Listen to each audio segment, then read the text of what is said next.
Welcome. I'm so glad you're here. Let's do two truths and a lie with domain and range. So, quick refresher, take a look at this graph. Domain is when we're talking about the x values of a function. So, all the possible x values of a function. So, in this graph, the blue line represents all of those x values that could be a part of this function. Range. This is when we're talking about y values of a function, all the possible y values of a function. So let's get started with two truths and a lie. So what I've got here is three graphs, and two of these are true, and one of them is a lie. Domain, all real numbers greater than or equal to 0. So remember, when we're talking about domain, we're talking about x values. So take a look at graph A. The x values are equal to 0 and they continue on and they get greater. So that sounds pretty much like what it's asking for. Let's look at B. B starts at -1 and then continues on and gets greater. So that looks like it doesn't start at 0 because we need greater than or equal to 0. So I'm thinking that's going to be the lie. Let's take a look at C. C starts at 0 and increases. So definitely A is true, C is true, because they both have a domain, x values, that are all real numbers greater than or equal to 0.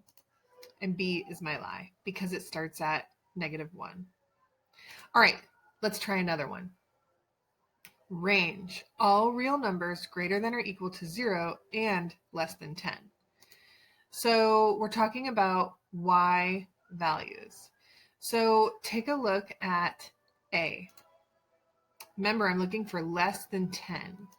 So I see less than 10 on A, but take a look at the bottom of the graph over here. It keeps going down. So when I'm talking about greater than or equal to 0, it looks like the y values could be less than 0. All right, let's keep looking. Look at B.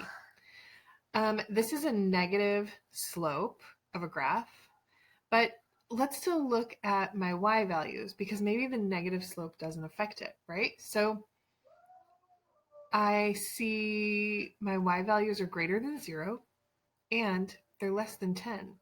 So they're within that range between 0 and 10. All right, take a look at C.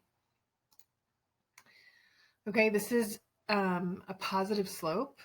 So when I look at this one, I see my y values are between 0 and 10. So B and C are my two truths, and A is my lie, because they can be less than 0 in this one.